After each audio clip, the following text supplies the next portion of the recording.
Hello guys. तो देखो, मैं नया वीडियो लाया था इसी के लिए, क्योंकि लोग बायो में भी उतना अच्छा स्कोर नहीं कर पा रहे हैं अभी, और उन्हें डर लग रहा है कि केमिस्ट्री और फिर फिजिक्स का क्या होगा जब बायो लटक रहा है। तो बायो के लिए मेरे पास बहुत अच्छा स्ट्रैटेजी है। इसमें है कि मैं आपको 10 से 15 चैप्टर दूंगा ऐसे, जो 200+ मार्क्स स्कोर करा देगा, और बहुत ईजिली। यानी अगर आपका एक्यूरेसी इन चैप्टर्स पे अच्छा होगा, पकड़ अच्छा होगा, एनसीईआरटी की लाइन्स आती होगी, तो ये चैप्टर आपको बोनस मार्क्स दिला देगा। यानी कि इससे 200 मार्क्स का आपको पक्का हो जाएगा। बाकी आप चैप्टर को अच्छे से हल्के फुल्के भी कर लोगे तो 200-300+ क्रॉस कर दोगे। तो मेन है कि इसमें 15 से 10 चैप्टर्स जो मैंने दिया वो एक्यूरेसी के साथ करना होगा। लाइक अगर उसका एक क्वेश्चन भी आया तो तुम्हें ऐसे मारना पड़ेगा। ऐसे नहीं कि अगर 4 ऑप्शन है तुम्हें सोचना पड़ रहा है अच्छा ये नहीं। अगर 4 ऑप्शन उस चैप्टर से आया तो ऐसे लगा कर आना पड़ेगा। तो उस हिसाब से अपना एक्यूरेसी रखना, ठीक है।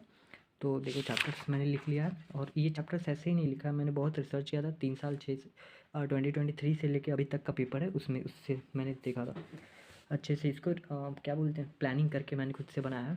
और देखो, इसको गोल्डन 10 मैंने नाम दिया, क्योंकि इसमें 10 से 12 चैप्टर्स है, और जो अप्रॉक्सली आपका 55 से 60% आपका पेपर यहीं से आता है, ठीक है। पेपर फॉर्म 55 से 60% आता है। मैंने फिजिकल मतलब मैंने केमिस्ट्री का भी दे दिया है कि इसमें कौन बिग 3 चैप्टर्स है, तो इसमें आपको हेल्प हो जाएगी। तो पहले आते हैं बायो पे। बायो में आप जानते हो बिग 3 चैप्टर्स कौन है। पहला तो जेनेटिक्स एवोल्यूशन, दूसरा जेनेटिक्स एवोल्यूशन, ह्यूमन फिजियो और इकोलॉजी। इकोलॉजी, इन तीनों को बायो का बिग 3 बोला जाता है। बिग 3 यानी कि इन्हीं से ज़्यादा पेपर का वेटेज आता है।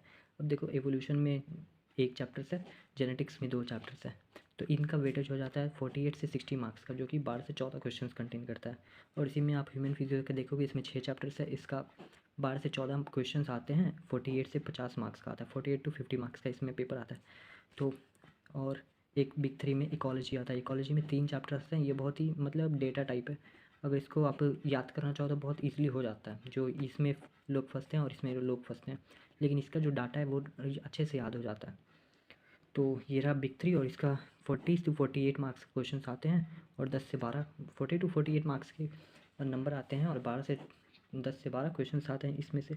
अब एक आता है आपका इजी चैप्टर, बायोटेक्नोलॉजी। अब जिसको नहीं आता होगा उसको हार्ड लगेगा, लेकिन अगर वो एक बार अच्छे से पढ़ ले तो सबसे इजी चैप्टर है ये बायो में।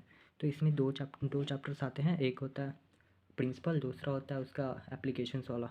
तो इसमें भी 20 से 24 मार्क्स मिल जाता है, जो कि 6 से 5 क्वेश्चन कंटेन करता है। ये सबसे इजी चैप्टर है, इसको तो आप पहले निपटा लो। ये तो समझो एक दिन का काम है, इसका क्वेश्चंस एमसीक्यू सब हो जाएगा एक दिन में, और इसका भी एक दिन का काम है। अगर आप फोकस के साथ करोगे तो आपका ये हो जाएगा, लेकिन अगर डिस्ट्रैक्शन के साथ काम करोगे तो इसमें टाइम लग सकता है, लेकिन फोकस के साथ करोगे तो ये दोनों चैप्टर एक एक दिन का है। अब देखो, एक छोटा चैप्टर है लेकिन थोड़ा सा कॉन्सेप्चुअल है।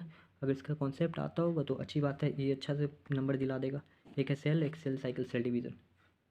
इसी में आप एक जोड़ लो बायोमोलिक्यूल, तो और ये 28 से 30-35 चला जाएगा। उस बायोमोलिक्यूल से भी 3 क्वेश्चन हर साल आते हैं, 3 से 4 क्वेश्चन। तो अगर उसको ऐड करना चाहोगे तो अच्छी बात है। तो इतना करने के बाद आपका क्वेश्चन में 240 से लेके 200 इतना आता है। यानी कि 200 आप अप्रॉक्स समझो कि 200+ इतना से आ ही जाएगा। मतलब कौन कौन सा चैप्टर मैंने बिग 3 बताया, ये चैप्टर और इकोलॉजी, बायोटेक्नोलॉजी और सेल साइकिल, सेल डिवीज़न। यानी इतना चैप्टर आप लोग करो, आपका 240+ आ जाएगा। और अगर रेयर चांसेस है कि क्वेश्चंस कहीं से कम आए तो 200+ आएगा ही। अब देखो, मैंने केमिस्ट्री का भी लगा दिया था लगे हाथ, कि अगर किसी को इश्यू होता होगा तो हेल्प हो जाएगी। देखो, जैसे केमिस्ट्री में बिग 3 कौन होता है। अब पहले हम लोग फिजिकल का लेते हैं। फिजिकल में हम लोग को पता है कि 3 चैप्टर्स है जो हार्ड है। एक है इक्विलिब्रियम, इसमें 2 चैप्टर्स आते हैं कुछ, ये तो बहुत हार्ड है जिसको लगता है। थर्मोडाइनमिक्स थोड़ा सा कंसेप्चुअल है लेकिन अच्छा चैप्टर है, और इलेक्ट्रो केमिस्ट्री ये भी थोड़ा सा लेंदी चैप्टर है। तो ये बिग 3 अगर इनको कर लोगे तो अच्छी बात है, इससे क्वेश्चन अच्छे खासे आ जाते हैं। ऑर्गेनिक में आपको जीओसी, अल्डिहाइड कीटोन और अल्कोहल, इससे क्वेश्चन बहुत आते हैं। और जीओसी आपका क्वेश्चन इससे ज़्यादा नहीं आता, लेकिन यही आपका बेस बनाता है इन दोनों का और पूरी ऑर्गेनिक का। और इनऑर्गेनिक में आप देखोगे बिग 3 हमारे पास पीरियोडिक टेबल है, इससे भी ज़्यादा क्वेश्चन नहीं आते हैं, लेकिन यही बेस बनाता है ट्रेंड्स के नाम पे। सारा ट्रेंड से लेकर एक्सेप्शन यहीं से स्टार्ट हो जाता है। दूसरा होता है पी ब्लॉक थोड़ा सा बड़ा है, लेकिन अच्छी चैप्टर से वेटेज ज़्यादा आता है, क्वेश्चन ढंग के आ जाते हैं। और तीसरा है कोऑर्डिनेशन कंपाउंड। देखो, बात करते हैं जीरो लीकेज का। मतलब क्वेश्चंस कहीं से भी आए तो गलत नहीं होना चाहिए। तो इसमें मैंने 3-4 पॉइंट्स लिखे हैं। पहला, एग्जांपल्स। जितने एनसीईआरटी के एग्जांपल्स है आपके टिप्स पे होने चाहिए। मतलब कोई भी एग्जांपल ऐसा नहीं कि आपको एग्जांपल दिख रहा है और इसका जो फादर है, मतलब उसका जो किंगडम वगैरह है वो कुछ और याद नहीं आ रहा है, तो ऐसा नहीं होना चाहिए। इसका जो है एग्जांपल्स आपको अच्छे से आना चाहिए। मैं ये जो है इसके बारे में नहीं बता रहा, ये है आपका पूरा बायो के लिए। और दूसरा एक्टिव रिकॉल। एक्टिव रिकॉल में आप इन 15 चैप्टर को 3-3 4-4 स्लॉट में डिवाइड कर लो, जिसको 1 से 3 दिन में आराम से निपटा सकते हो। और चौथा बात है आपके लिए एग्जाम्पल्स।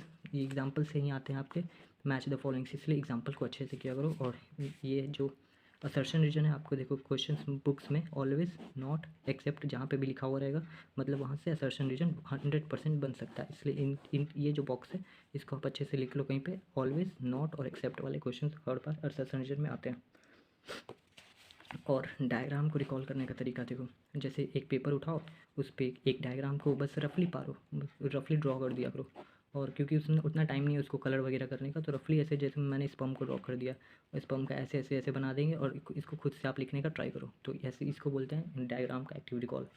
और देखो 100% एक्यूरेसी ट्रैप के लिए पर क्वेश्चन 200 क्वेश्चन लगाया करो अगर हैवी है चैप्टर। अगर स्मॉल चैप्टर है तो पर चैप्टर 100 से 150 क्वेश्चन लगाया करो। और अगर वो एनसीईआरटी बेस है तो अच्छी बात है, और नहीं तो पीवाईक्यूज होने चाहिए, तभी आप लोग अच्छे से परफॉर्म कर पाओगे। अदरवाइज़ फालतू क्वेश्चन लगाने का टाइम नहीं है, और उसमें कुछ ज़्यादा खास भी नहीं है कि कुछ भी दे रहे हैं कुछ भी समझा रहे हैं।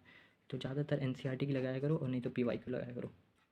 और अगर आपको क्वेश्चंस बैंक वगैरह चाहिए, जैसे कि पीडब्ल्यू का रैंकर टेस्ट सीरीज़, तो वो मेरे पास अवेलेबल है। बोलोगे तो मैं इसका पीडीएफ आपको दे दूँगा। तो लिंक कमेंट करना आप लोग, ठीक है, लिंक के लिए।